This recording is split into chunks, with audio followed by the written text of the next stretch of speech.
Wow, আপনি? আমি ঐশী। ঐশী? কিন্তু বস, আমি বলছি, আপনি গতকাল বললেন না একজন পিএস লাগবে। আমার তো অনেক কাজ করতে হয়, আমি যেহেতু এই কোম্পানির জিএম, আমার একজন সেক্রেটারি লাগে, এই জন্য ঐশীকে নিয়ে আসছি। ঐশী তো আমার আগেই পরিচয় ছিল। আপনার জন্য তো না, পিএস লাগবে আমার জন্য। আমার কথা বলেছিলাম আপনাকে।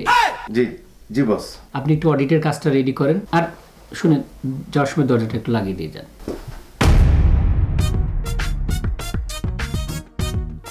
দরজা লাগিয়ে দেবো মানে? দরজা লাগাই দিব মানে দরজাটা বন্ধ করে দিয়ে যান। আমি এখন ইন্টারভিউ নেব।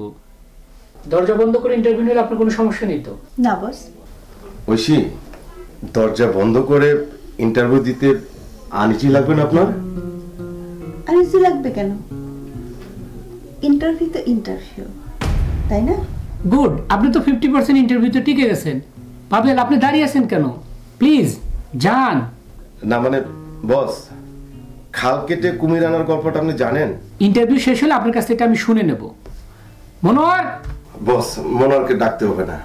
ঐশী, শরম পায়েন না, আরামে ইন্টারভিউ দেন।